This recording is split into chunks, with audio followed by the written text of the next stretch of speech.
Gotta put the time in, pimp and make it grind a little bigger. Do it big. You can never be a quitter. Till the end, if it's win, lose, or draw. Go hard. Make them hating bronze pillar. Do it for the cause. Gotta make your mind up, nigga. Feeling like, off the leash. Gotta be the pick, gotta let them. Make them sick, pure venom. You control everything like a dealer. Do it big, never little. You a real go-getter.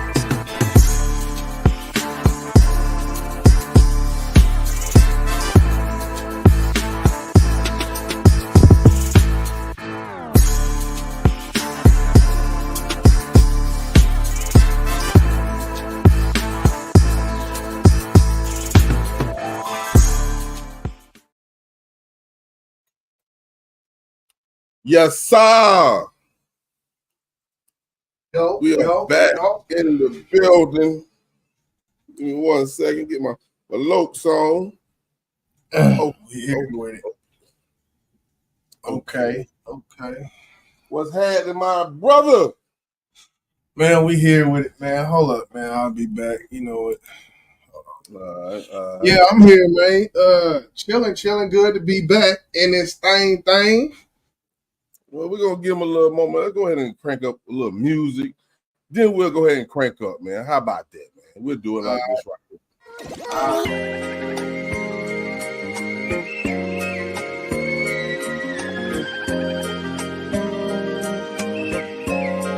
Yeah. Pressure. Every day I try to change. I'm in the third lane, doing 80 in the rain in this. But trying to maintain a different aim. But everybody's pointing. Feel like I'm the target at the range, and I'm steady bruising in my own pain. When I let it go, the evil thoughts come back the same. I'm just trying to make it in my own name, but it's a roadblock. The cost when you cross in the fame. Pressure. Yeah, it's pressure.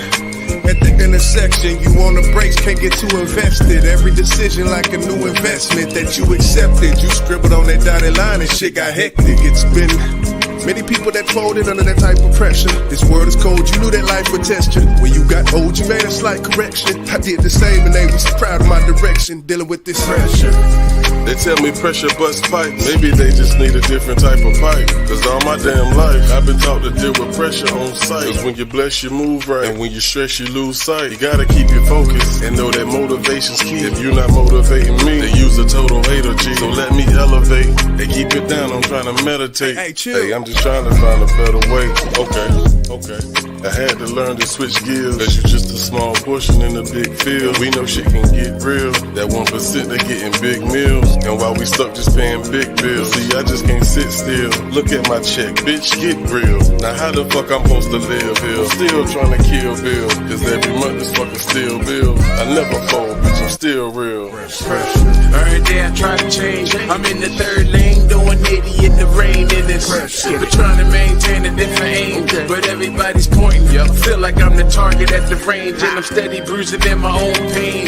When I let it go, the evil thoughts come back the same. I'm just trying to make it in my own name, but it's a roadblock. The cost when you cross in the fame. Pressure. Look, I done had that pressure bearing down on me. It was to the point it was nothing but diamonds found on me. Nobody around, no shoulder to lean on. So I just kept my dream. Why they worried about what we doing? Made it look easy.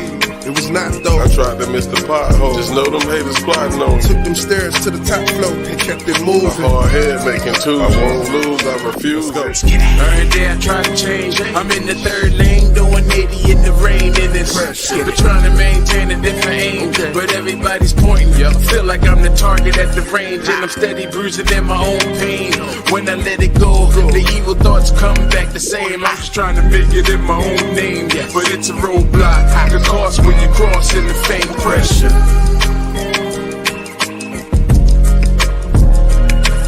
Ride out.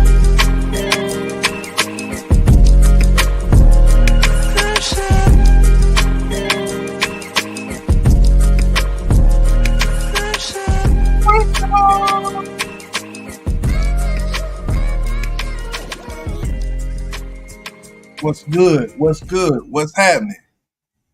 Episode 38. We back in.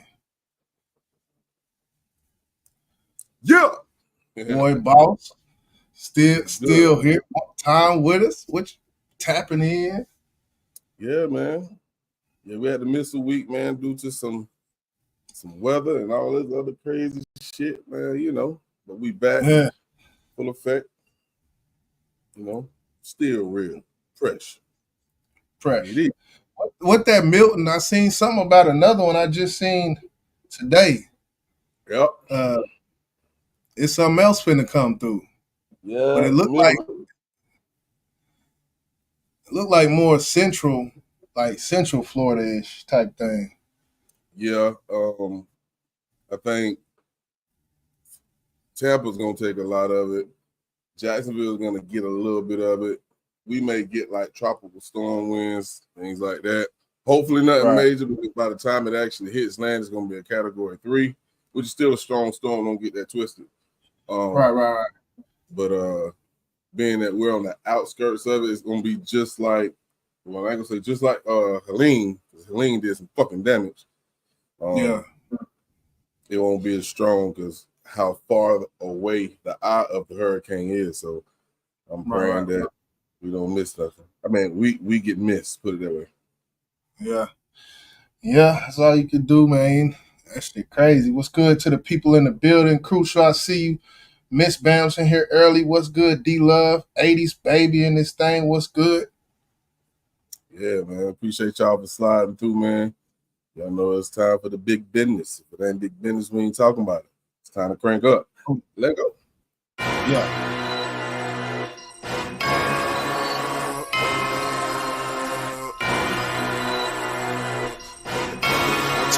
Let me pop my shit, man. Big talk. They done got me pissed off. Yeah, $40 bottle, ain't no crystal. I ain't turned up in a minute, back to business, about to lift off. Bitch, I'm talking big talk. They done got me pissed off. Yeah, $40 bottle, ain't no crystal. I ain't turned up in a minute, back to business, about to lift off. Bitch, I'm talking big talk.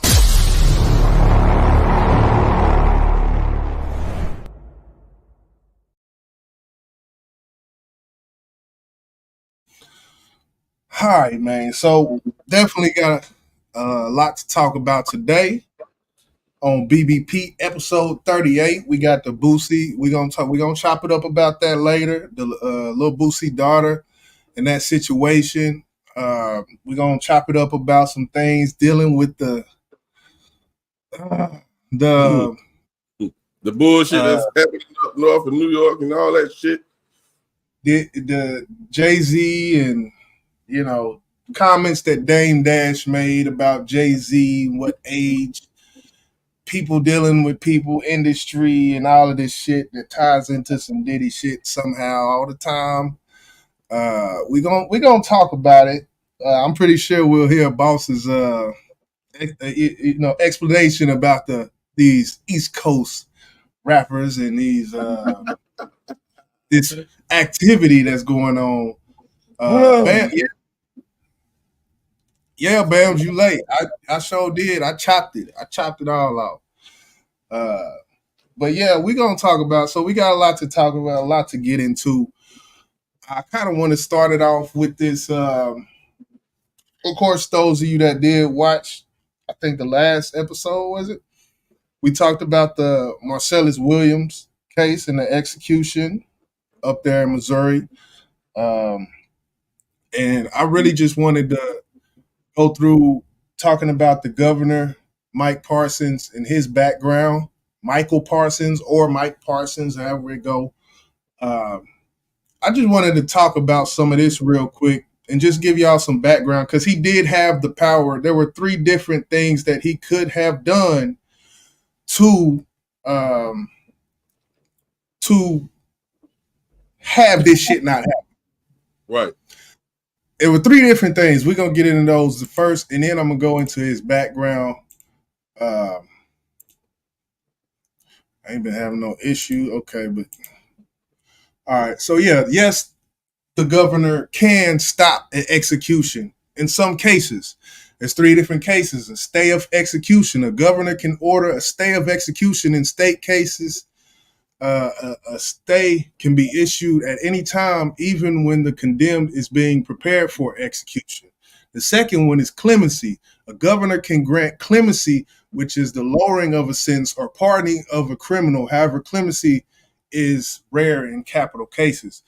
Also, moratorium, a governor can put a halt to executions in their state due to problems with the death penalty system. So these are three different things they could have did, or Mike Parsons could have did. And Mike Parsons is also just a little background on him. In September 2024, Parsons. Hold on. Let me do this first. In July 2020, Parsons pledged to pardon Mark, in which he did end up doing. Pardon Mark and Patricia McCloskey, a St. Louis couple who pointed guns at unarmed George Floyd protesters walking past their home on a private street. If they were convicted of crimes, convicted of crimes, and if there was no significant change in the facts as they were understood at the time, in August 2021, he pardoned the McCloskeys after they pled guilty. So, I mean, you pardoned that, but then later on, in the case of Williams, you didn't. So we kind of see, okay, you pardoned two people that were pointing guns at George Floyd protesters. You pardon them. That's wild to me. I got more to read. Go ahead. I think I still feel he should have pardoned Marcellus' situation, but I think when it comes to the details, I think that may play a part of it. I think we talked about the details on how many times it actually happened. I think they said about 15 times. And I still don't feel like that's a reason to say, fuck it, just go along with the execution. Because, again, it's still someone's life that's possibly innocent. And I believe if it was someone in his family, he would want them to think or feel the same way. So I just want to throw that out there, bro. Yeah, and that's facts. I said, Bam said, what I say that again about the death penalty. There's three different things that he could do as a governor. It's the stay of execution, it's give them clemency, or a moratorium, which would halt the execution. There's just three different things that he could have did in this case. There's another case I wanted to touch on. Go back here. Okay, that's 2024.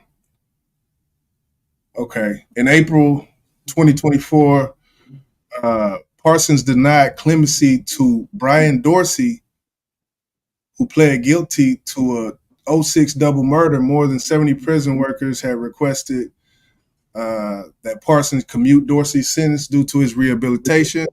Advocates for Dorsey included jurors from his trial, legislators, and the former Missouri Supreme Court justice also identified improper legal proceedings as a reason to commute Dorsey's sentence. Dorsey was executed with lethal injection. So that was in April 2024. The same shit damn near happened. Parsons denied clemency to another person April the same year. What was the race? Brian Dorsey. I didn't get that far. I ain't trying to be funny. I just want to know. No, I know, and I wish I knew, because it would show a pattern that we're seeing. Right. Yeah, so I probably could look it up real quick and see, but I can bet you anything. Yeah. And I hate it to be like that, but I just wanted to bring forth this information because I didn't know it. And upon digging, you really find out some shit about these people that's doing this shit out in the world. Yeah, man. Yeah, I definitely feel, he's the governor or the mayor of Governor. And I feel like Supreme Court could have stepped in as well, right? He didn't have to make that decision. So can't just put it all on him, because if this information is public information, I'm pretty sure they knew about it. Like, opportunity to save a life and definitely avoid being sued by the family if it comes out to be true, which now that they went ahead with the execution, I don't think they're going to even push forward or even looking into it anymore. I don't even know if they can do that after the execution. Yeah, it's a done it's a done deal, done data, all of that. It definitely is. There's nothing can be done as of now. But I just definitely did want to throw that information out there because I didn't know it. I didn't know nothing about the governor and the governor's role. I think it's weird in state politics. Like, people know the governor, the mayor's name and all that shit, but I don't think nobody really knows what these people do type shit. Like, they just get a salary and be up there doing shit, but nobody really knows what they have the power to do and what they don't have the power to do. So, regardless, they have some type of influence on them. A lot that, the common citizen or, someone with a lesser role than them. But let me ask you this question. Going back to what I said as far as the family being able to sue, do you feel like that played a part with them going forward with it? Like, you know what? We can't take this lawsuit. We can't take this lawsuit because we had this man locked up for this many years, and to come to find out that he was innocent. A lot of people started losing jobs. A lot of people, the state would lose money due to this because they will owe a whole lot because he was locked up for decades, man. You know what I'm saying? So what's your comment? Yeah, I mean, maybe. So you're saying basically, if they go ahead with the execution, then maybe the after effects will be less. Is that what you're saying? Like, because remember, I was just saying, being that he's already executed, there's nothing no one can do as far as like filing a civil suit because there's no evidence because they done deaded the case. There's nothing going to be brought forward. So if we go ahead and dead it out, and they can't do nothing to us as far as a civil suit. Well, I'm not sure if they can or not because it's criminal and civil is two different. So I don't know. How can you sue? My fault. How can you do a civil suit saying that he's innocent when the evidence haven't been proven? That's what I'm saying. You feel what I'm saying? Yeah, I see what you're saying. I see what you're saying. So that would mean then that they can't do shit at this point then. Exactly. So, exactly. And that's another sad. That's sad. I feel like it's enough there that they should be able to do something, but I feel like that would have to come with the judge being looked into, and we talked about that. I don't want to go into that, but I would think there would have to be interworkings. Y'all got to look at everything now, for them to get something. Y'all got to blow the whole shit up. Like, and one thing I hear you repeat from the last live to this one, there's more than enough information or evidence that should reopen it, and I think they know that. Right. So they like, hey, let's go ahead. Yeah, let's go ahead. Yeah. So, it's crazy. I don't know where you want to go. Where you want to go for? I'm pretty good on that. Salute everybody in the building. Definitely hit that like button for the content. Yeah, most definitely. Salute everybody in the building. 80s, baby. I ain't speak to everybody, but salute everybody in the building. Damn it, we back. Yeah. The Menendez. Let's go ahead with Menendez, man. Let's go ahead and do that, man. All right, because it's kind of crazy. It kind of goes into it. I put a video you seen in the private chat. I'm not finna take no chances tonight. I put it right there for you. We're gonna watch this, and I'm pretty sure most people have heard about these Menendez brothers and what happened back in 1989. I was 9 years old. Man, I ain't gonna tell you. I ain't gonna tell you how old I was. But yeah, I was one. Damn it, 1 or 2 years old. I was one. 80s baby say DNA proved him innocent, and the family asked them to not execute the man. Still proceeded.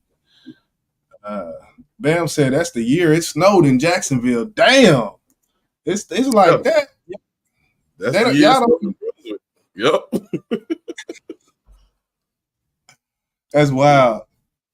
Yeah, I'll never see snow. Damn. Yeah, we don't see snow like that sticks to the ground. You know, we don't have some McFlurries, if I could call it that. You know what I'm saying? But we never had no snow where we stepped in it. You know what I'm saying? Came up to your ankle or your shin and shit like that. Get you a ball, get you some snow, and get you a ball and just Yeah, don't remind me of that. I dealt with that shit when I was in Baltimore. Oh, okay. And I got hit in the fucking face with a snowball. I wanted to fight a motherfucker too. But yeah, man, we'll go ahead and check this video out right here, man. Let me know if I need to stop it anywhere.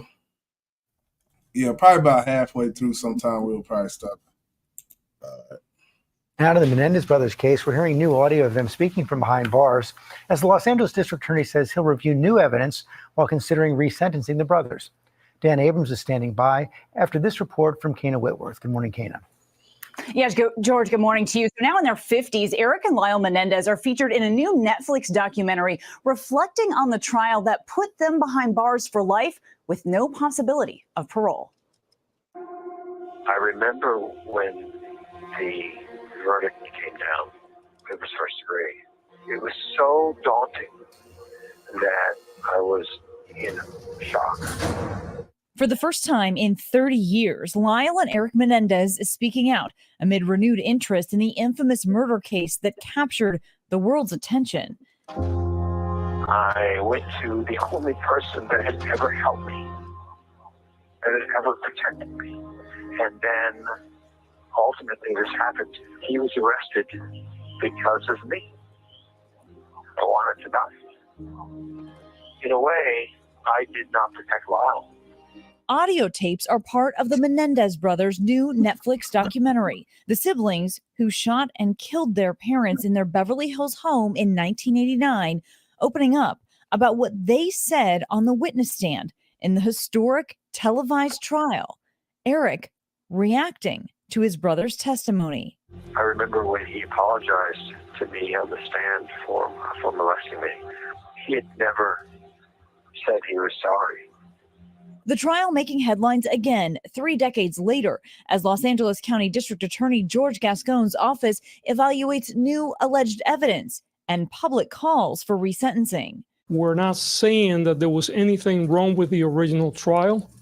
We have been given evidence. Famed defense attorney Mark Garagos claims Eric sent his cousin a letter detailing the abuse 9 months prior to the murders. Garagos also says a member of the popular 80s boy band Menudo, Roy Rasulo, says he too was molested by Eric and Lyle's father in the family home. Adding to a growing call for the alleged abuse the boys suffered at the hands of their own father to be reevaluated, they claim it went on for years and that they feared for their own lives.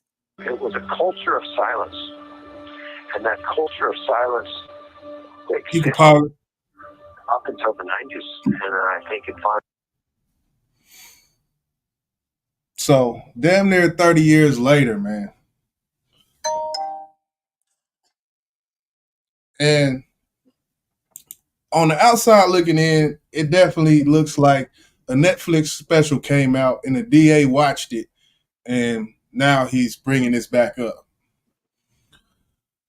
And that may be sort of the case.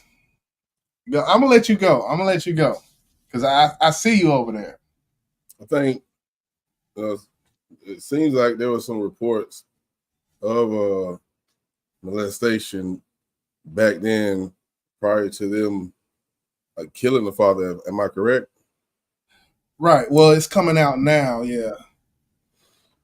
So this is new. Okay. So. Yeah. Man. It almost take you back to these sexual assaults that we see happen to a lot of celebrities. It happened years and years and years ago. Now you want to say something about like Bill Cosby and all this shit, man. R. Kelly and Diddy and everybody who went through this. And the one thing I hear, the common thing that I hear is fear.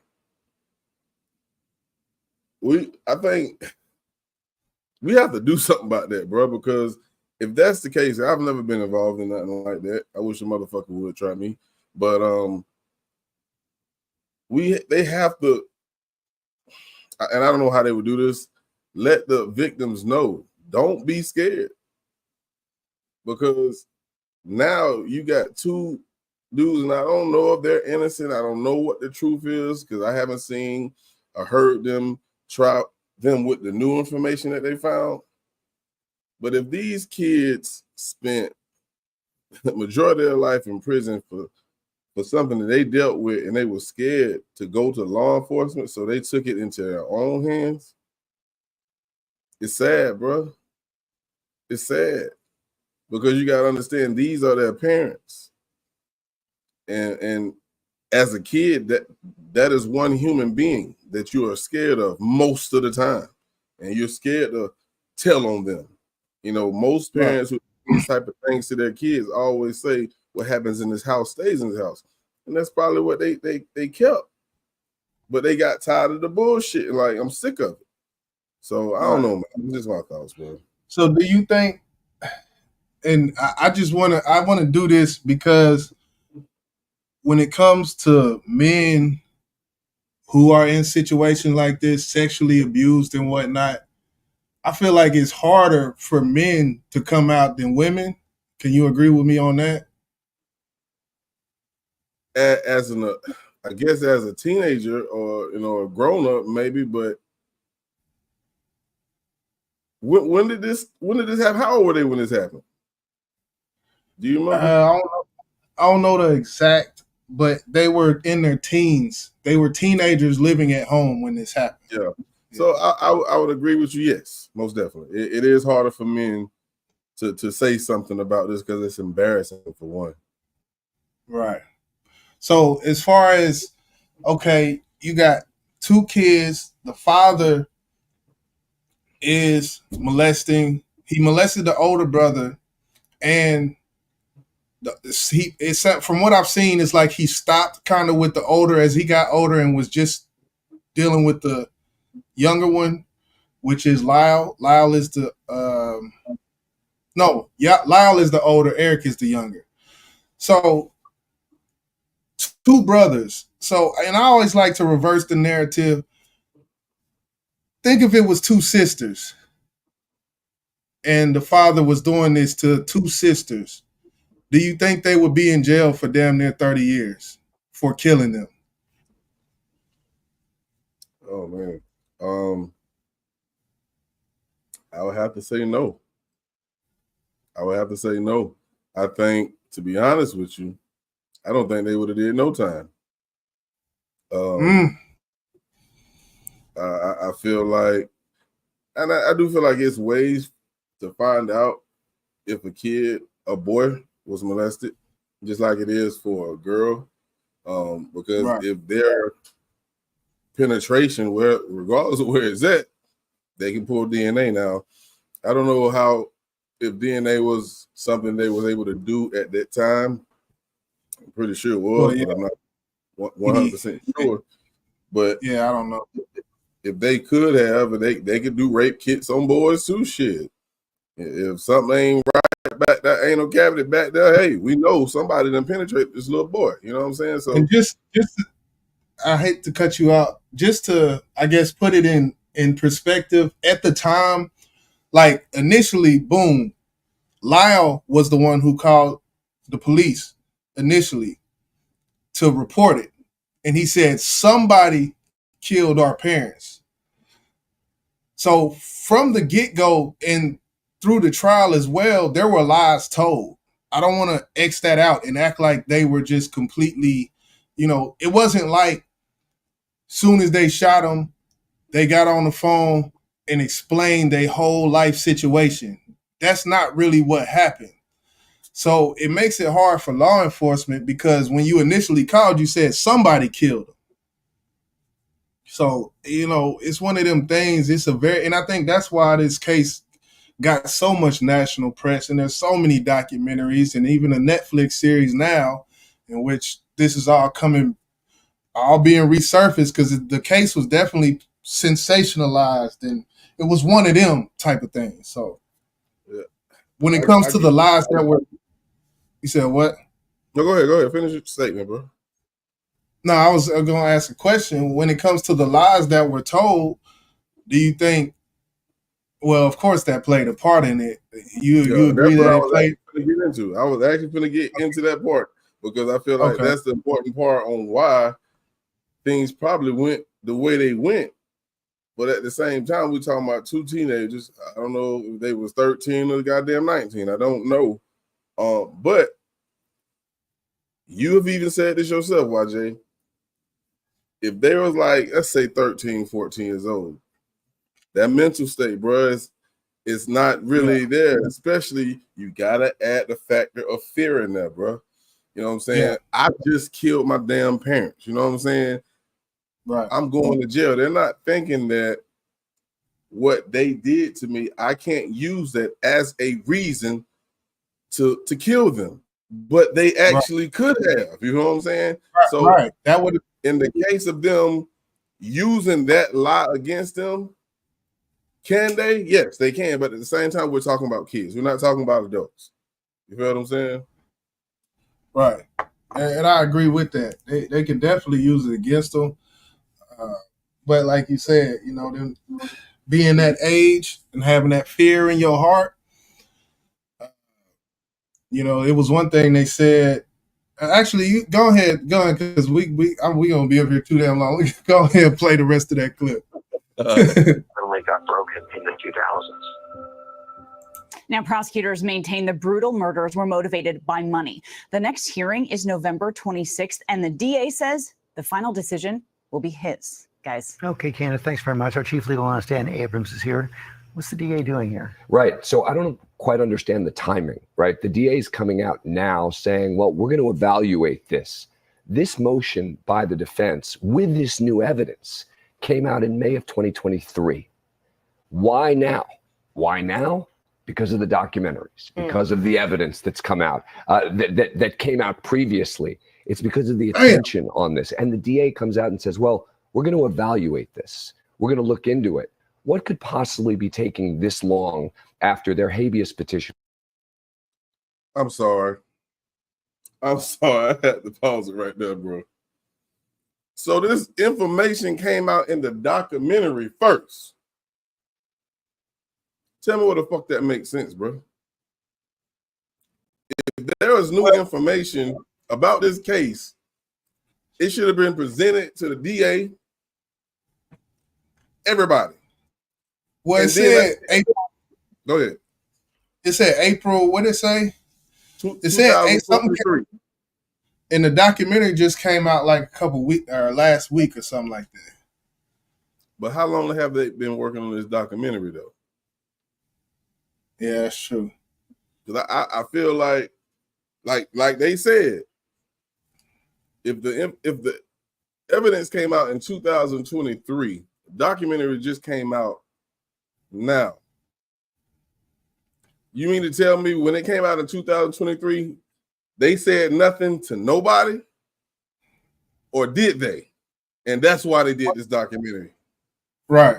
Well, I will say in my little digging that I did do, that I've seen a bunch of Menendez clips from stories about a year ago, basically, like, you know, YouTube videos that said a year ago that was talking about the case. So it was, you know, in the media, I guess, but it didn't probably gain the traction in the Netflix special. But for real, now that I'm listening, I think the Netflix special, that's what really blew the shit up. Yeah. Yeah, and that's what they said. But we'll keep playing. I didn't mean to cut it. I just had to say that. It was filed in May of 2023 with all the new evidence. It starts to feel. What'd you say? Before we start, I just want to say 3 words: surviving R. Kelly. Oh, that's 2 words in a letter, but surviving R. Kelly. We seen the Netflix special and what happened after that motherfucker. So these specials, these specials is goddamn powerful, man. Hey, it pushes you to do what you didn't want to do. 50 Cent making one on Diddy right now, goddammit. I think it's already one on Diddy, bro, if I'm not mistaken. Oh yeah. That shit might be on Tubi though. Oh, okay. Well, yeah, they're gonna have to get that shit to Netflix then. A little bit political, because again, this hearing is going to occur after their local elections there. And this all happened decades ago, 1989. There's support now, and in a very different way for the Menendez brothers than there was back then. Yeah, and I think that's because the claims of abuse are starting to seem like they were true. And remember that in the first trial, where there were two hung juries, two different trials, they actually presented their evidence of abuse. It seems some of the jurors believed it. In the second trial, they were largely not allowed to make those claims of abuse, and they were convicted. And so if you view it through that prism, you can see why a lot of people would say, wait, that seems really unfair, considering in particular this letter that was sent by Eric Menendez, it seems 8 months before this happened, talking about abuse. That sure does seem to support the brothers' claim that this is exactly what happened. So Dan, what's next? Well, the next question is going to be, are you talking about a possibility of a new trial? Are you talking about a resentencing? Are you talking about the case being thrown out? I think the only likely scenario is a resentencing. They're not going to have a new trial of the Menendez brothers. And I also think their conviction is not going to get thrown out. But I think that that's a very likely possibility here, is that they get resentenced and potentially freed. We will see what happens. Yeah. All right, Dan. Our thanks to you as always. I think they're gonna get. I think they're gonna get resentenced, and Lyle will get less, or Lyle will get leniency. Eric will get more, because Eric was the one. Even though they both went out and bought the gun, and they bought the gun, I think it was 3 or 4 days before. It was a shotgun. I think they both had a gun. I can't remember all the damn details, but I think they will get resentenced. That's what I think will happen. I feel like they'll give Lyle some leniency because he was the main one that had the evidence or whatnot when it comes to the abuse. You're on mute. I feel like they should be resentenced, and I think if you let one go, you let the other one go. I mean, we're still talking about kids. Yeah. I get one did more, but at the same time, I think it's for protection of his little brother, if you ask me. Right. So, I mean, like I said, put yourself in those kids' shoes. Let's go to the chat, man. See what they're talking about, man. I'm seeing a lot of comments. Let's see here. Let me scroll up. D-Love say they got caught up, chilled for a minute, and lied. She said they got caught up, chilled for a minute, and lied. Yeah, and that goes back to what we were just talking about, and the reason why this probably happened to them. But I still don't hold them accountable for that. She said, fear is powerful. Absolutely. I agree with that. She said, if it was told them, it could have been stopped. Yeah, if they would have said something. But again, like I said, Bams, it's that fear. If you tell and nothing happens to them, and they don't have enough evidence of anything, guess what happens? You still got to live in that same house with them. And guess what's going to continue to happen? The same shit that you was crying about. You feel what I'm saying? So that's what I feel like what really stopped them from saying anything, and definitely stopped them from telling the truth up front, because they didn't know. They just know I killed some goddamn body. And murder is that's a it's a hard crime. That's hard time. Nobody, especially as a goddamn teenager, want to spend the rest of their life in jail. Yeah. And in this case, the mother, we have not heard one word about the mother. And she knew what was going on. I'm going to leave it simple as that. She knew what was going on. And that same fear that them kids had, guess what she probably had? Absolutely. She was scared too. You know, and we see that shit happen every day. I see that shit happen on ID Discovery every time I watch it. Like, the mother is just as scared as the fucking kids. And actually, the father was a movie producer. It was, I think he executive produced the original Rambo or some shit. Like, that's why they had so much money. He was like a prominent. That's why that they said one of the singers from Menudo came out, and Menudo was a huge group, and you know, so it was definitely a Hollywood, you know, Beverly Hills, Hollywood, and all of that shit. In that family, that money. Yeah. Oh, man, that's sad. I'm sorry. Go ahead. No, D Love said it's a waste of time in my. You mean the waste of time? What do you mean? What's the waste of time? Is it them retrying or going back to court is a waste of time? I don't know. I guess give me more on that, D Love. She says a waste of time. In my opinion, they took their lives.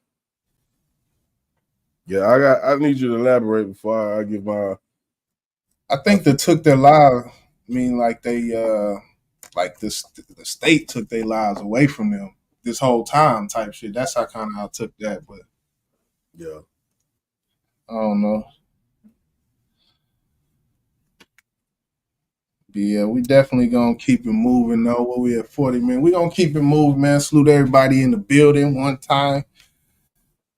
But yeah, crazy shit. Where you want to move to, man? You want to do this feel good? Or what we you want to go ahead and get it? Let's go ahead and give them that feel good. Y'all know I gotta get my jam on real quick. So yeah, it's that time of the night, people. We talk about something good, something real good. Yeah.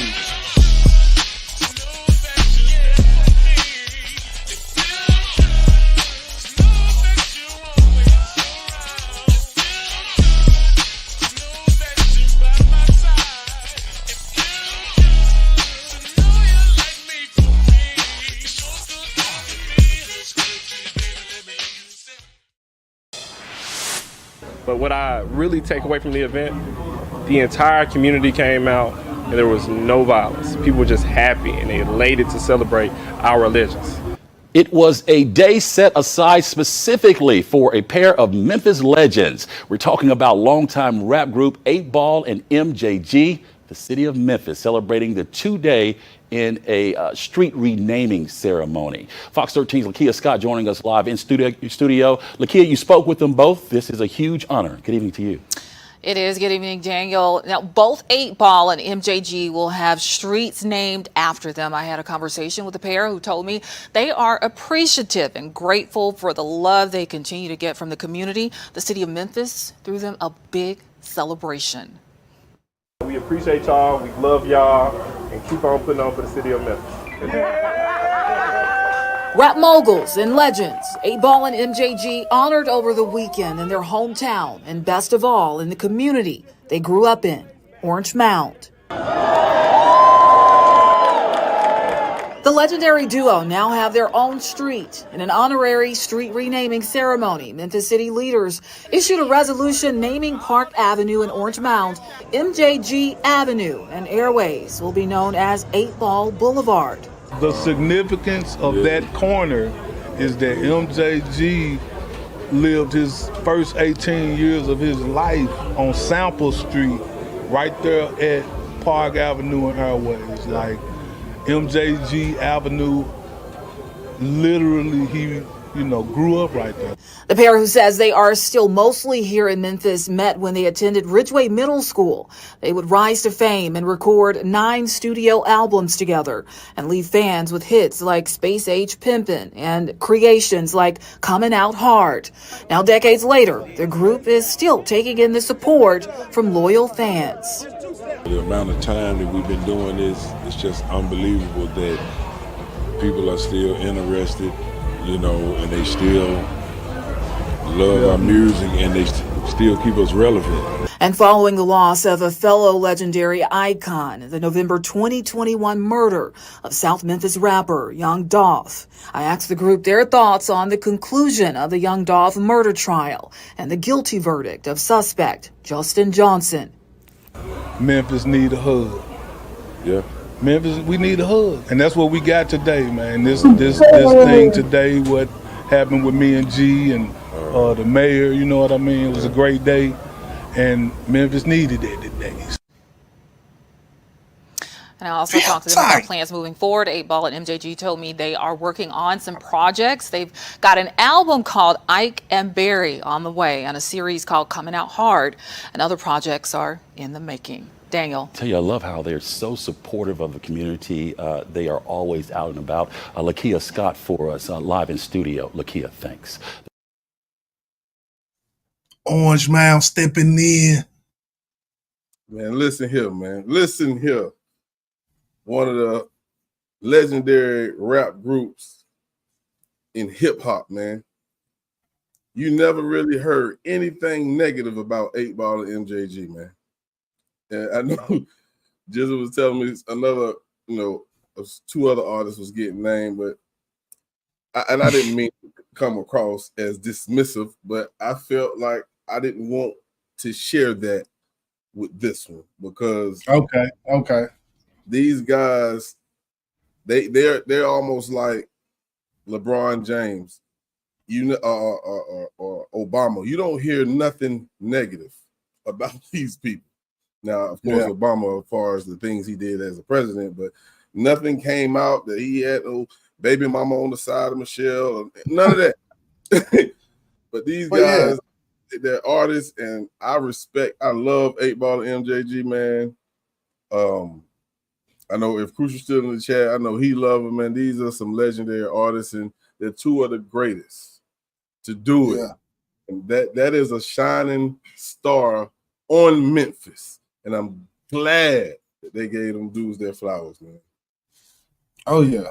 That's much deserved. Much deserved, man. When it comes to the duo projects, they had some fire. They had some fire. They had a run-in with Diddy, and that, hey, you can't lie what they did with him. It was some fire. It was some fire. They did have a run-in with Diddy. I want to throw that in there just real quick. But what I will say, if anybody has not heard the 8 Ball solo project called Lost, it was a triple disc album. This was unheard of. Triple disc album that came out. I feel like that's one of the hardest albums out of the South ever. 8 Ball Lost album. Type it to YouTube. Get ready for some storytelling. Get ready for all that shit. One of the greatest storytelling rap groups alive. What's your favorite 8 Ball MJG album? I think Lost is better than all of them, just to tell you the truth. I ain't gonna lie.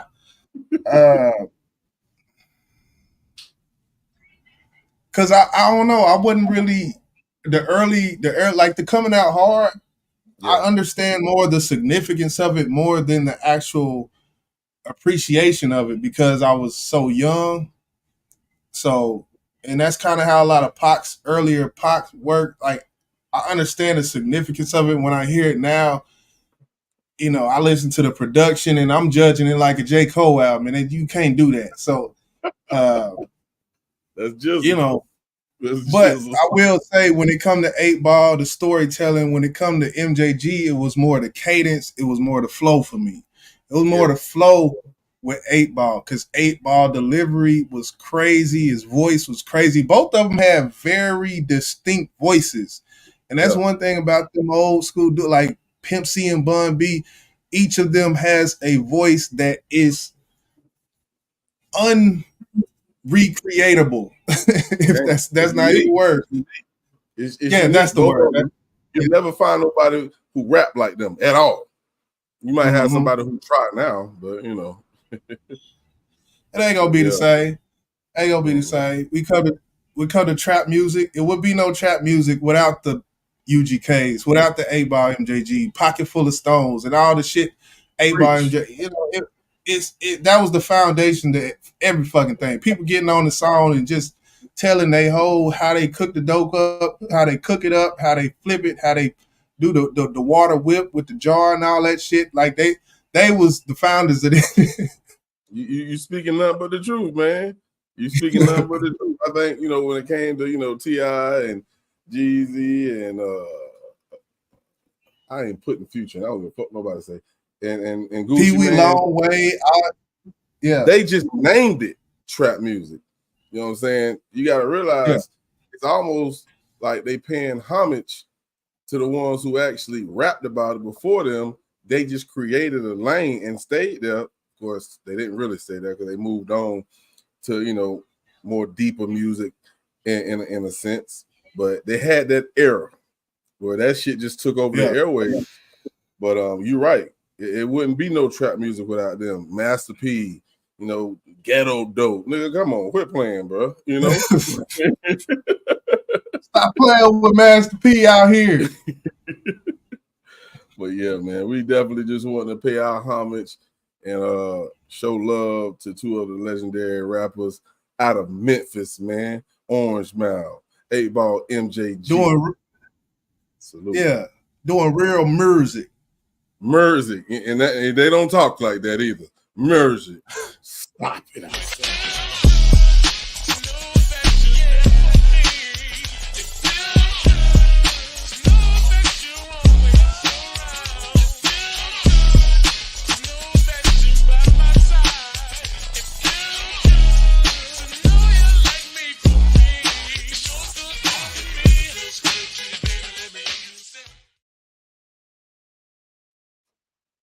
Yeah, man, say trap or die type shit. Yeah. Pee Wee Longway. I keep hearing his name. But anyway. Yeah, I ain't gonna lie. I was riding to that song. He got a song called African Diamonds. The most ignorant shit you ever heard. And you would be like, why are you listening to this, YJ? But man, that song beats so crazy, and that JL and that truck, boy. I said, look, I got to add this to my playlist. You be loving that beat though. Ain't nothing wrong with that's all it is. Yeah, man. So we're gonna keep the show rolling. Do you have a video for Boosie them? Yeah, look in the private chat. I got it set up with some of the oh shit, no, I don't. You don't. Copied and pasted that. Yeah, I got one, but it ain't there yet. It'll be there in about 15 seconds. So yeah, the situation with Boosie and his daughter, this is like the second incident I could say. Not when it comes to the same daughter though. Oh yeah, we got to make that clear because you brought that to my attention. Yeah, he had one with his you other. Explain that real quick, I guess. Yeah, I can't remember her name, but yeah, he had an incident with his other daughter, but that really stemmed from the baby mama and how she feel about Boosie, and she was very disrespectful. See, Ivy is Boosie's heart, you know what I'm saying, but he just don't agree with her lifestyle, and we'll get into more of that in just a second. But one thing I just hate about the situation that it hit social media, and we'll play the video, and I'm gonna give you my feelings on what happened, why it shouldn't have happened, and all that good stuff. But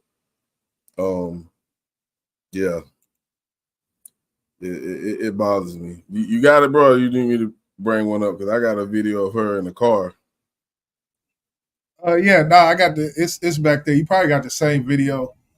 Okay, we could play it and I guess just skim through it, let it play from the start, skim through it. But I know the part around 7:48, that's the part where she talks about her lifestyle and things like that. But you can start it off to kind of give it context.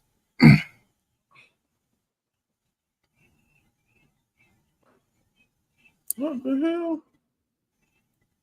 It's that. Whoa, is that the link I clicked there? No, I might have clicked on the wrong one. Hold on. There you go. Okay. I deleted the wrong one because I already had one up.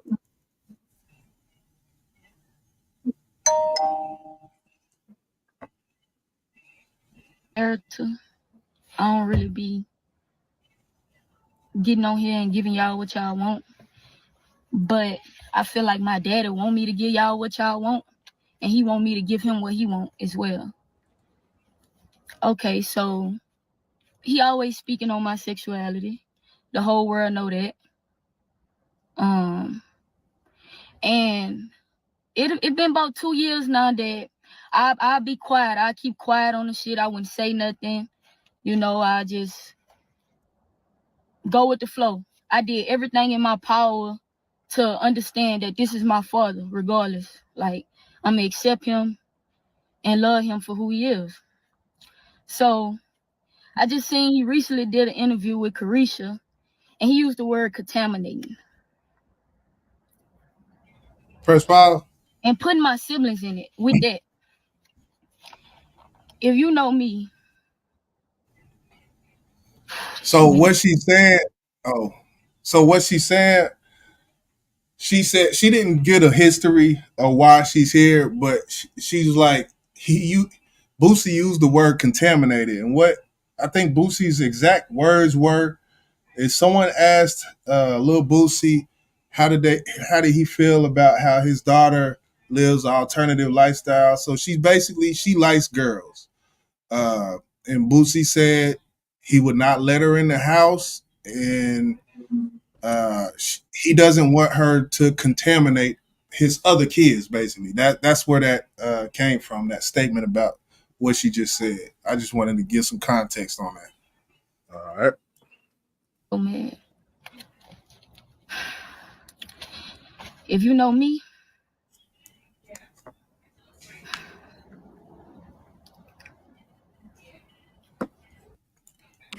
you can have whatever you like. You can have whatever you.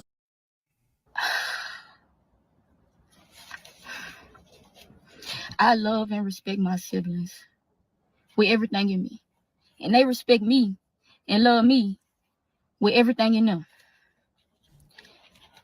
When you getting on their nerves, I'm who they call. My siblings, most of my siblings, teenagers. Teenagers you don't want to let grow up. But okay. Another thing. You keep speaking on me gay. You keep doing interviews and I don't say nothing, right?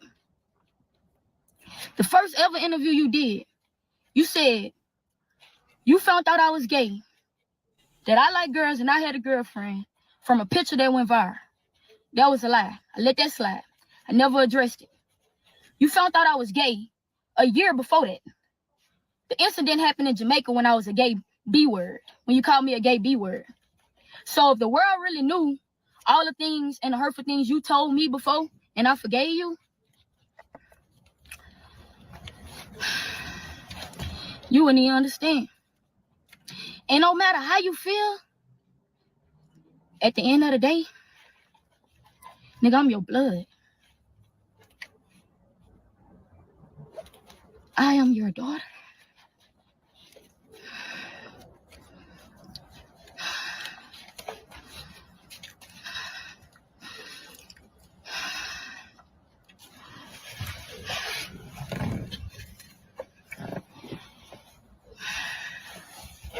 And me, I feel like I done been through the most with you.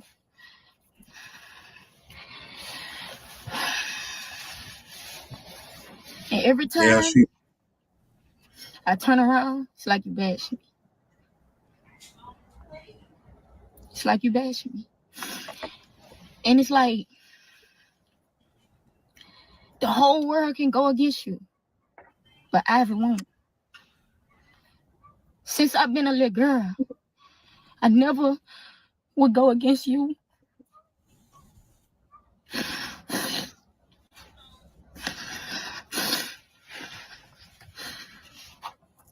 And I think I'm really fed up. Yeah. And you get to talking about. Yeah, so I mean, you can obviously see she distraught. I don't know. Some people may see this and be like, she putting on for the camera. When it come down to it, I think, boss, when I spoke to you about this, I said something to the fact of, I see a teenage. I put more. I make the adult more responsible type thing because I understand kids are not kids. She ain't no kid, but you know what I'm saying. Like, as an adult, I feel like there's more of a responsibility to be the bigger person when it comes to social media and what gets put on it. So right. I just wish it would have happened off social media, basically, like how you said before we. Yeah, I think Boosie. I'm a fan of Boosie. I fuck with Boosie the long way. When I seen this, it touched my soul because there's nowhere in hell I'm going to say anything about my daughter on social media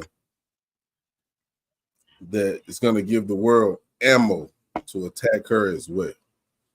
I'm supposed to be her protector, and I'm on media calling you the gay B word. You don't have to agree with her lifestyle, but at the end of the day, that's still your daughter. That's still your child. And like I just said, it's your job to protect her.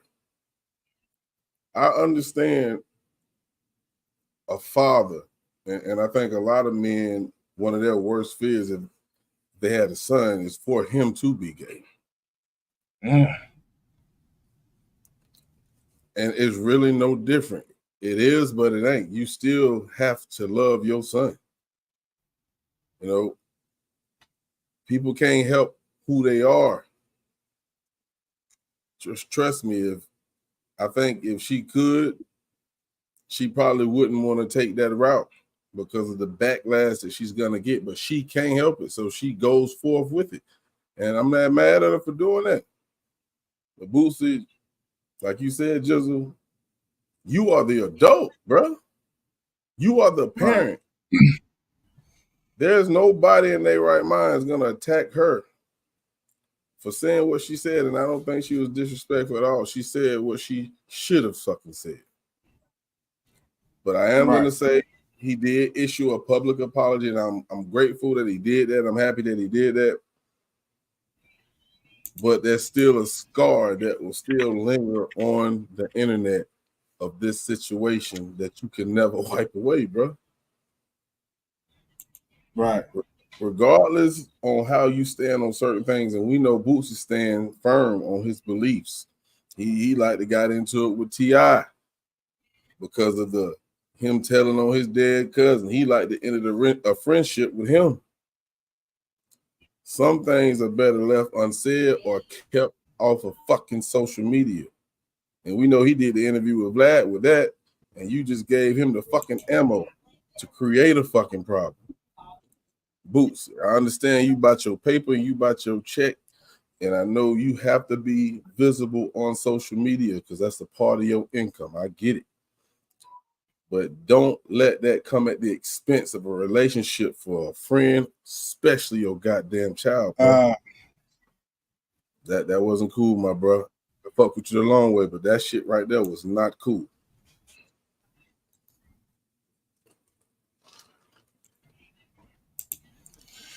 Yeah. Am I chopping up? Am I chopping up? Am I good? Am I good? I've had some issues, I think, over here on my side. I want to make sure I'm straight. You good, bro. Okay. So yeah, as you did mention, Boosie did. He released an apology. I think it was on IG or Twitter, one of those. He said, I said some things and I didn't know it until, I said some things and I didn't know it'll hurt you. Your daddy truly sorry, and I hope you can forgive me. Live in your truth and just know that you always my baby no matter what. Accept my public apology. Daddy could have said it in a better way. You my baby and will always be that. Hashtag Daddy Baby. Hope we can talk. So, you know, the fact that he did do that,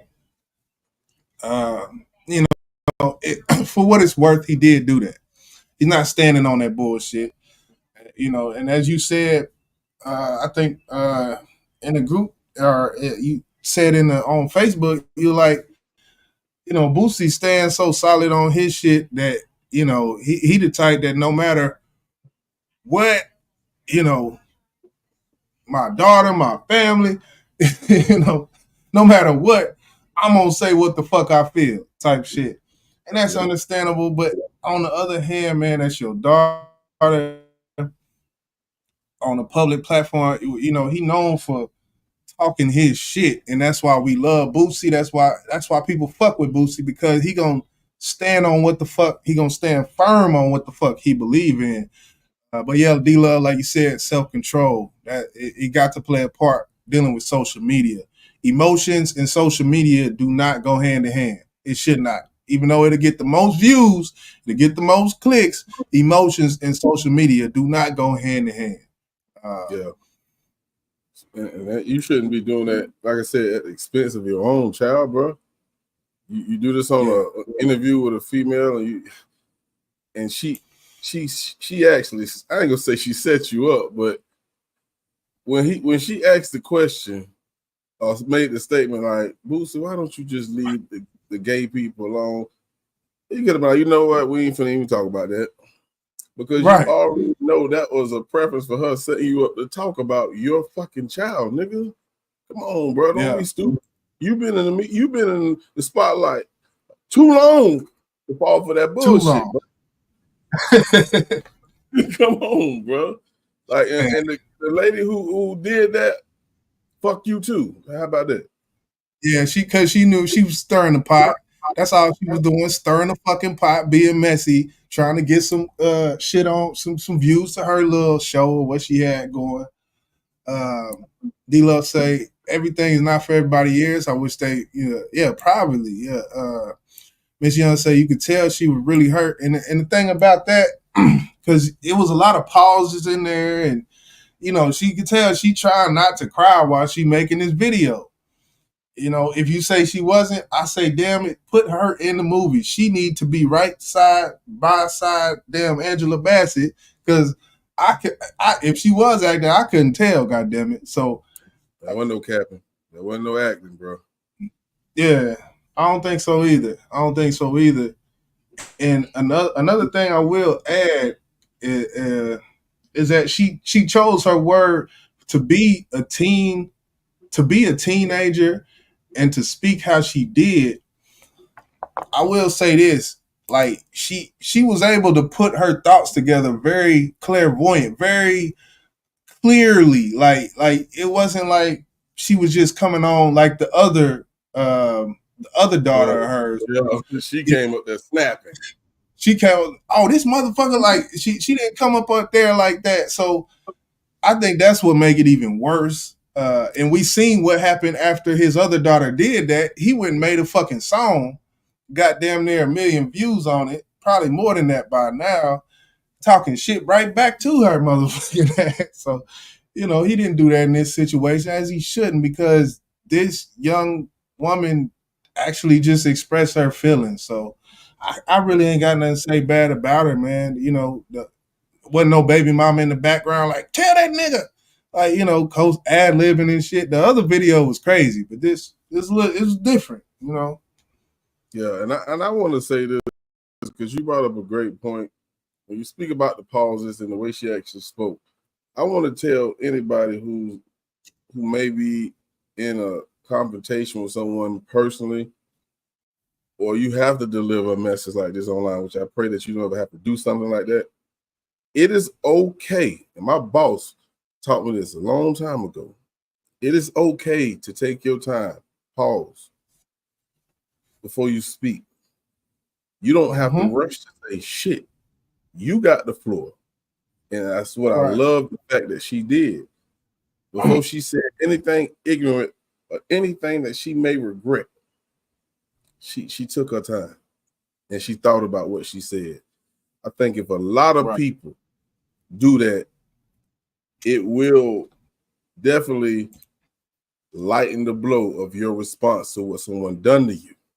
Because once you go there, ain't no coming back. You know what I'm saying? And I think a lot of adults can learn from this young lady on how she talked to her father, because I didn't see no fucking disrespect at all. It's my thoughts. Yeah, I ain't seen none either. I think she handled it well, especially for being a teenager. I think she handled it exceptionally well. But yeah, you know, Boosie, it's a lesson. You know, as we grow, as we get older, there's still lessons to be learned, and I think he learned a lesson right here. So I'll leave it at that. Yeah, we better not see this shit again, Boosie. God damn it. You my dog. I fuck with you. I listen to your goddamn music, nigga. Yeah. Yeah, we're gonna keep it pushing, keep it moving.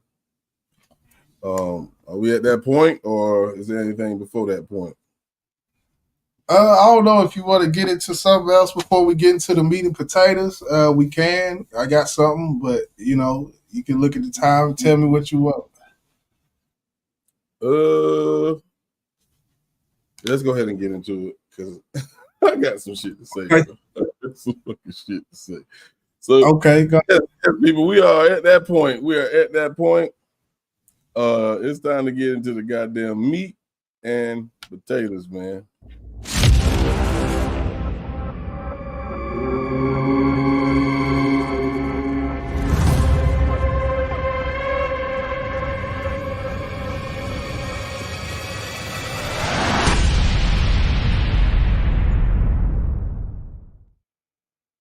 Conflict resolution, yes.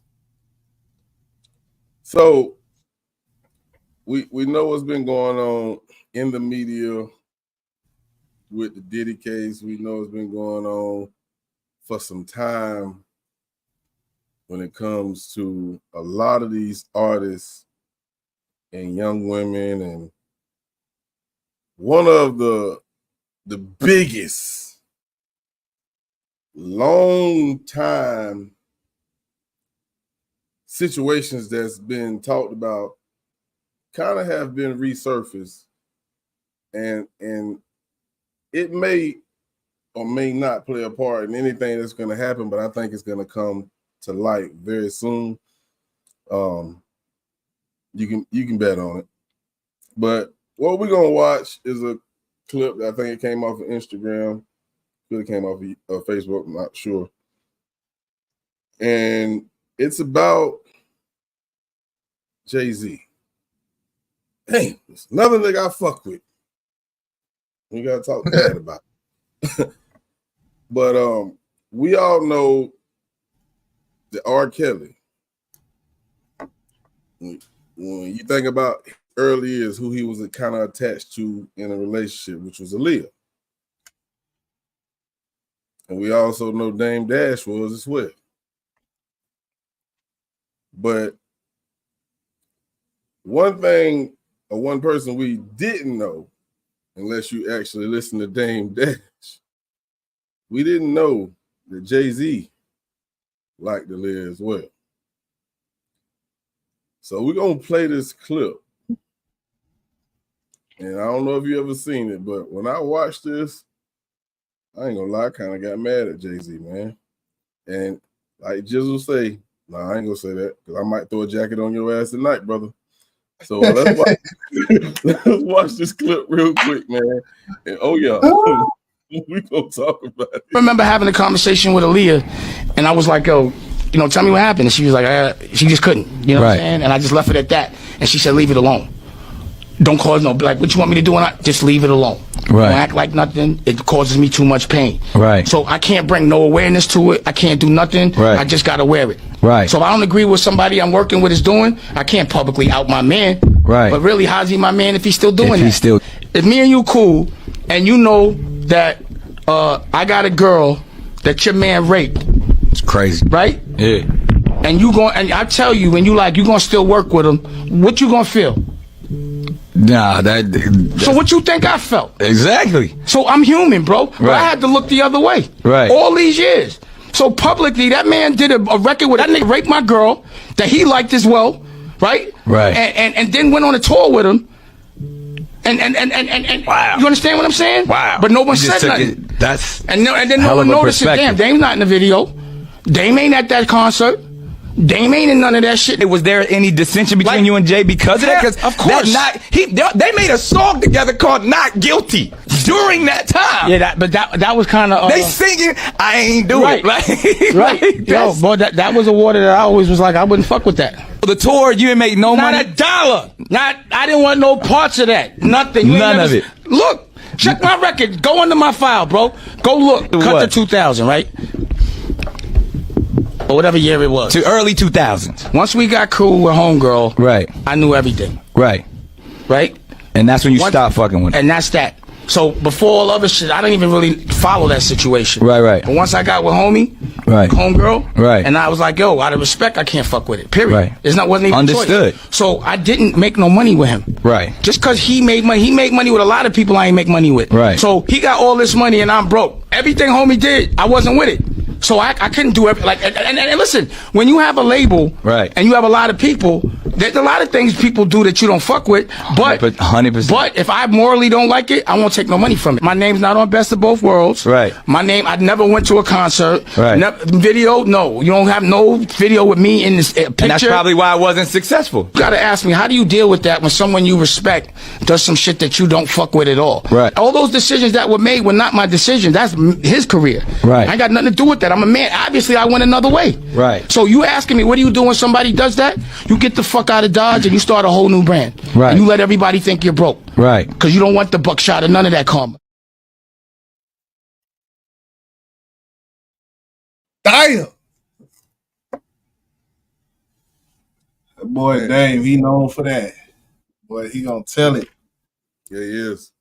And I like the way he said, you know, I let people think I was broke after the time that now he's broke or somewhat broke. But that's not even. The video was actually longer than a young lady who actually put this video up. You know, she actually said some things and she posted a lot.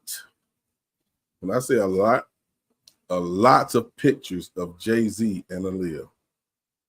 And this is the time that she was messing with Dame. Why is she in so many pictures with you, my nigga? I don't get it. But it is true that he did like Aaliyah.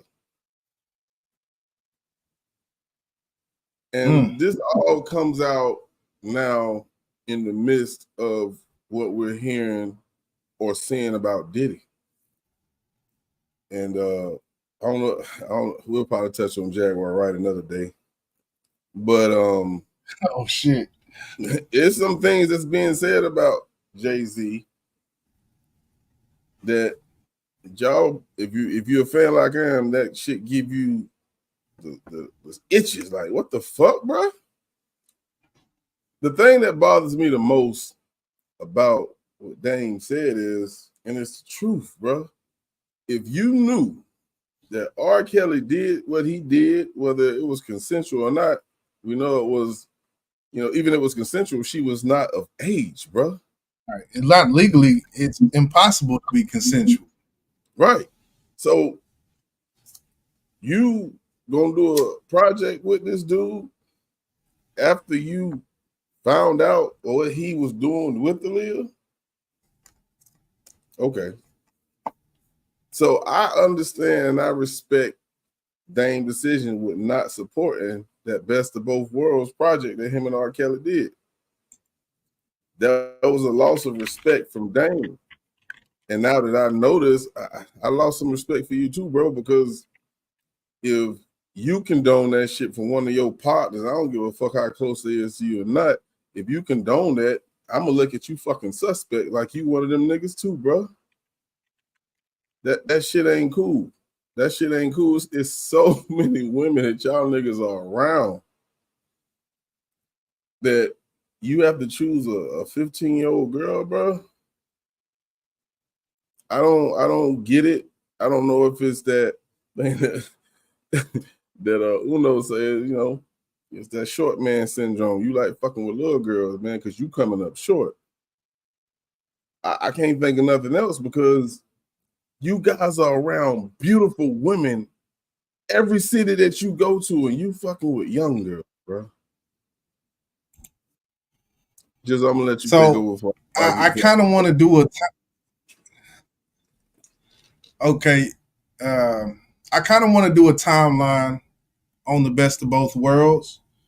Release date March 2002. Upon digging, oh shit. You there? So upon digging, can you hear me? Yeah. Can you hear me? So yeah, March 2002, Best of Both Worlds came out. February 2002, R. Kelly P tape came out. January, February, March. February, I just want to say this real slow. February 2002, P tape. March 2002, Best of Both Worlds, R. Kelly collaboration with Jay-Z. Because that's what one of the things Dame talked about was, you know, if I know you doing some fuck shit and it doesn't align with my morals, then I'm not fucking with you. So we're really diving into Jay-Z's moral compass in this. You know, we're just two regular people up here talking, you know. Jay-Z's a mogul, whatever, and that's what we do. It's you here for a reason. But I'm here for a reason. But what I will say, that album, I don't think that album was recorded after the you know how labels are. The music get turned in. So what I will say, I don't think this album would have came out if it was 2 years after the P tape. I think the time of it all is the reason why we seen more of the association. I feel like when it comes to the Aaliyah stuff, I have no defense to that. And I'm not defending Jay-Z in this. I'm strictly giving everybody the information. They can do what they want with it type of shit when it comes to it. February, release the P tape. It's on DVD all over across the country. Barbershop dude come in. He got Cassidy mixtape and he got a DVD with R. Kelly peeing on somebody in it. That's just, let's just be real. That's what was going on at this time. Yeah, but I get that. I get what you're saying, but we talking about things that we didn't see behind closed doors when it comes to Aaliyah. Now the P tape, yeah, that came out publicly at the time, but you got to understand, or what I feel was going on prior to the Best of Both Worlds was him messing with R. Kelly, Dame finding out that R. Kelly done sexed the girl down. And you know the crazy, hold on, fuck on. Go ahead. How old is Dame Dash, bro? Dame Dash, bro?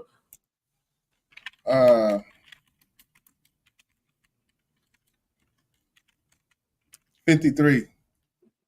That's about the same age as R. Kelly. Now, we know that R. Kelly messed with her when she was 15. Now, during this time, I don't know how old she was when she was messing with Dame.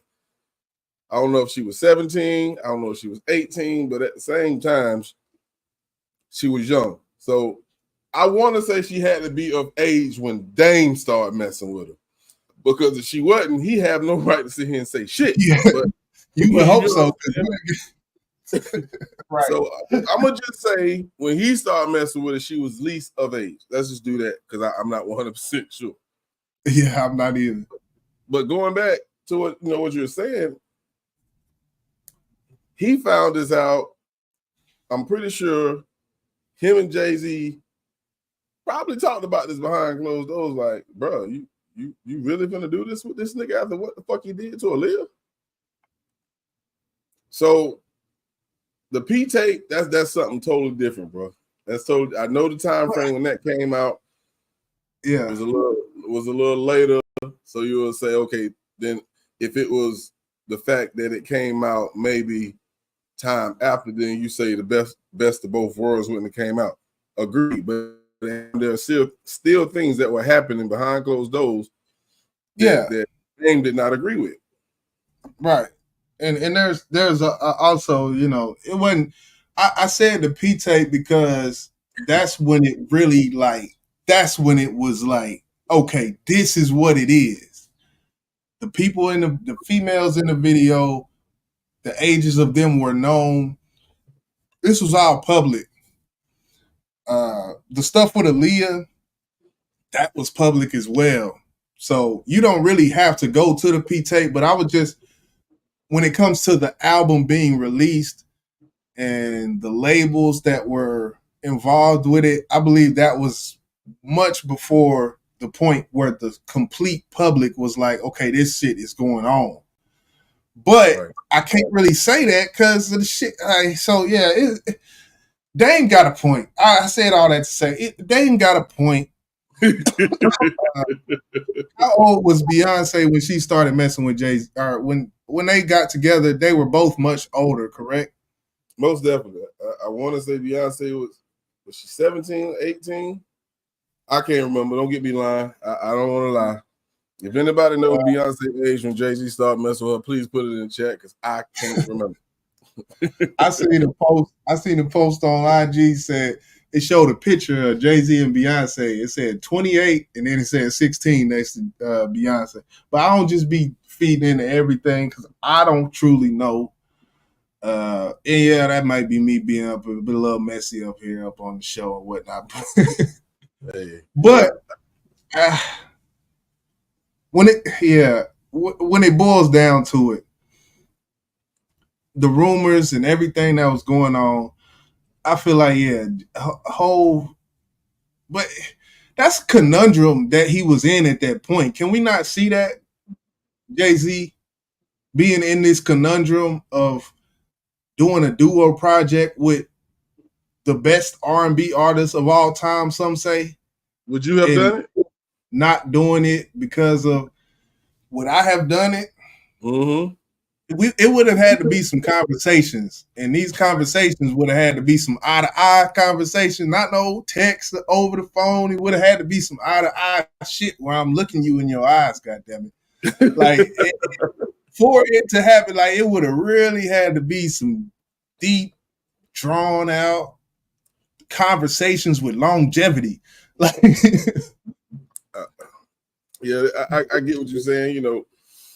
He put a project together, but like you said, the best R&B artist probably of all time, and this could, help my career go even higher than what it is at that point. But I don't think that project did well at all, and it makes you wonder why not. You got one of the greatest rappers, one of the greatest rappers of all time, one of the best R&B singers of all time, or the greatest R&B singer of all time. And you mean to fucking tell me this album ain't do shit? Right. Hey, that means a lot. It's I don't know if that was instant fucking karma. Like, you nasty motherfuckers. You ain't selling a fucking I mean, it did well, but for what it is, for a duo project between Jay and Hove in the golden age of hip hop, close to the golden age, 02, that's right, one step above what they consider the golden age, even though I consider the golden age after the 2000s. That's another discussion. But you would think this would have been a diamond album, and it just was not. It was not that at all. Not at all.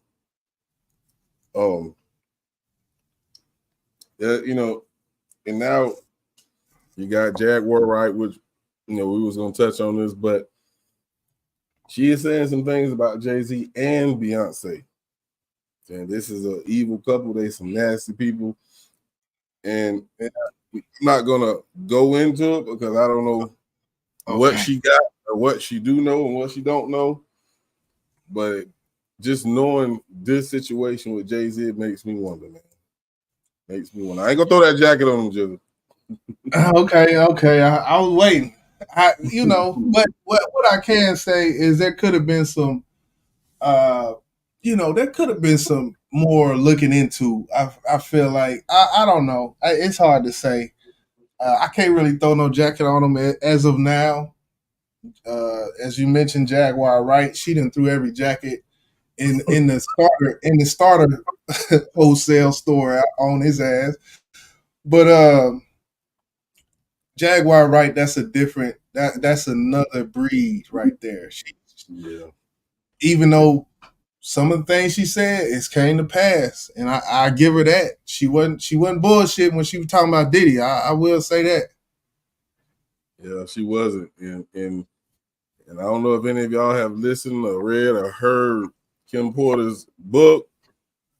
Oh, I heard a little bit of it. And boy, yeah, News sent me that shit. I guess it's on YouTube. Y'all can go out if y'all type it in. Kim Porter, I guess it's called a memoir. But yeah, there was a lot in that. She never named him personally, but everybody knew who she was talking about in it. But I listened to about probably about 20 minutes of it, 15, 20 minutes of it maybe. And it was good fodder for work listening material. I will say that. Yeah, I don't see why she would lie. I believe everything I heard, read. I already felt my certain way about Diddy before all this shit came out. I seen the evil in him, and I'm gonna leave it there. But you don't hear several stories that's very similar about one person where it don't have no truth to it at all. So for those who sit here like, I don't believe this shit about Diddy, okay, then you don't believe Free God. Diddy. Free P. Diddy. Like, I feel like we heard Free R. Kelly more than Free P. Diddy like that. People, they laying his ass out to dry.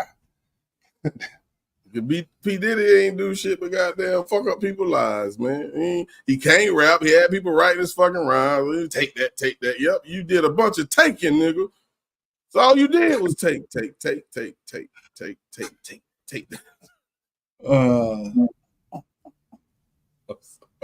D-Love say, then if that's the case, then he didn't have enough faith in himself to stand alone. And that, if that's the case, when it comes to him, pulling back from the album, then yeah, he felt like this was a need for him to do this at that point. If he did know that, YJ, you always 15, 20 minutes on everything. Yeah, 15, 20 minutes. That's what I give it. I got my spirit. My spirit can only take so much. But hey, y'all stay tuned, man. The shit show has just begun. And I don't know, did you see those videos I put in I sent you? I don't know if I sent it to you. Yeah. I think I started watching one. I was in route type shit. This is sickening, man. This is fucking sickening. But anyway, man, we're gonna go ahead and wrap this up, man. Again, salute to 8 Ball MJG, man. I had to go to something positive because my mind is everywhere. For the street that was named after y'all. That's huge. I don't even want to talk about the next one, so we're gonna say Birdman and BG got one named after them. Salute salute Birdman and BG. They got a street name after them in the same week in Uptown New Orleans. Uptown, where I be down the ride. They could have held that shit off for a while. But my thing is, It's like Birdman and BG, like the intersect. That's why it don't hit the same, because it was the Hot Boys and Birdman. Like you would have had to have a 5-way intersection for that shit to even hit the same type. Look, bro, they just shitted on Wayne twice, bro. That's all I'm fucking saying. Okay. If anybody should have got a name, it should have been fucking Wayne, bro. Right. Right. He didn't get the Super Bowl. Now he ain't get the name on the street. Golly. But they shitting Wayne on said, Wayne. fuck that. Wayne said, fuck that. I need my own street separate. It's Young Moolah. Young Moolah, baby. I ain't gonna buy my island like fuck y'all motherfuckers. Nigga. But yeah, it's been BBP episode 38 in this thing. You know, we back with it one time. Yeah, we definitely appreciate y'all for sliding through once again, man. We're gonna be back again next Tuesday, same time, same place. And we got any more information on nasty ass niggas, we're gonna tell you about it. We're gonna tell you about it. I'm bringing the trench coat, the starter jacket, and the goddamn blazer, nigga. I'm throwing them all on his ass, nigga. Oh, all them jackets on. All right. But yeah, man, we're gonna get up out of here, man. We appreciate y'all for tuning in, man. This has been BBP episode 38. We're gonna holler at y'all next time, man. And we're gonna end the night. One of my favorite jams. And these niggas need some of these people flying around them, because these niggas ain't shit. They need some angels for real.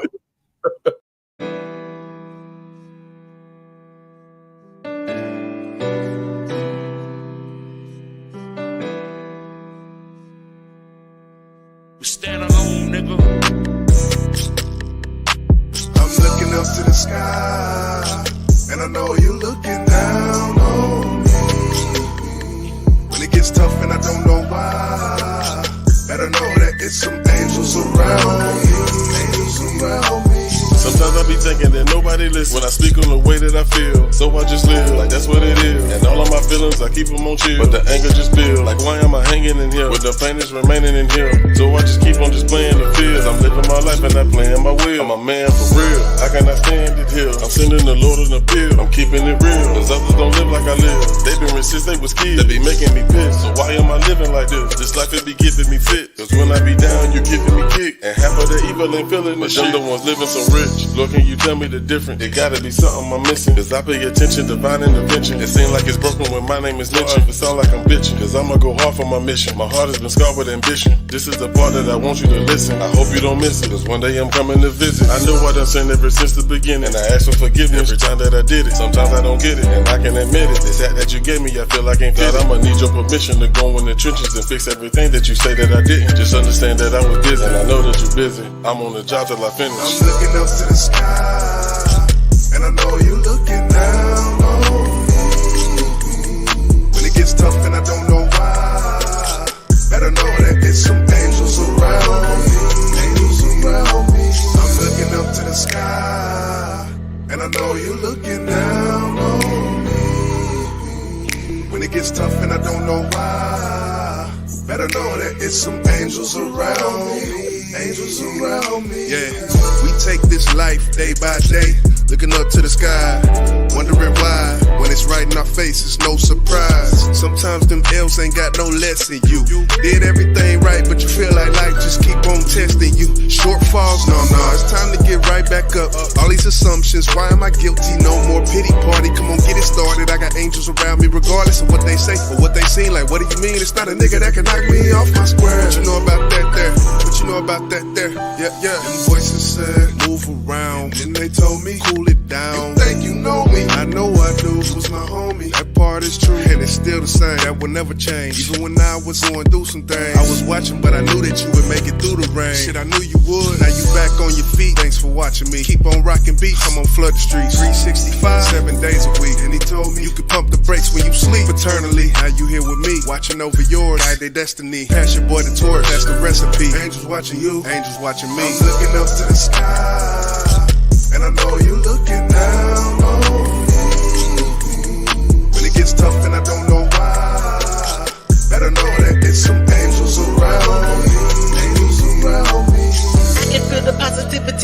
So I know we gotta be some angels around me. You can keep the negativity energy, you are not my homie. And I'm with it, I'ma let you clown me. I'm tryna go up in the air where the clouds be. I know my grandpa and my grandma looking down here. And Mother Blake and Big Blake up at the gate. We'll be all there soon, so you ain't gotta wait. I'm keeping my faith, rebuking the hate. 2 middle fingers to the devil face, what you wanna say? Ain't no time to be scared, I never been scared. I'd rather be up in heaven, rapping right there in front of the gate. I'm holding my head up, ain't got no time to waste. While you hustling around, I don't have the time to play. Cause the devil been on my back and my ass. I almost copped the work and went back to my past. I'm talking about you to the money fast, coke, crack, and gas. Cause I can still flip it, cause it still live in me. I got 3 chillin', that's the reason that I'm chillin'. I ain't tryna go live up in nobody prison. Been there, done that. They gon' really have to keep me if I go back. Ain't nothing chicken in me like 4 blacks. Way too authentic with it like a throwback. As I sit back and think, looking from another angle, I got a whole lot of guardian angels. They in the feel like they play for the angels. Looking down on us like a pair of ankles. We gon' hold it down here like an anchor. Like a prophet, I'ma keep speaking that God know. If they know like I know, then I know they know. I'm fly up like the Holy Ghost. I'm looking up to the sky, and I know you looking down on me. When it gets tough and I don't know why,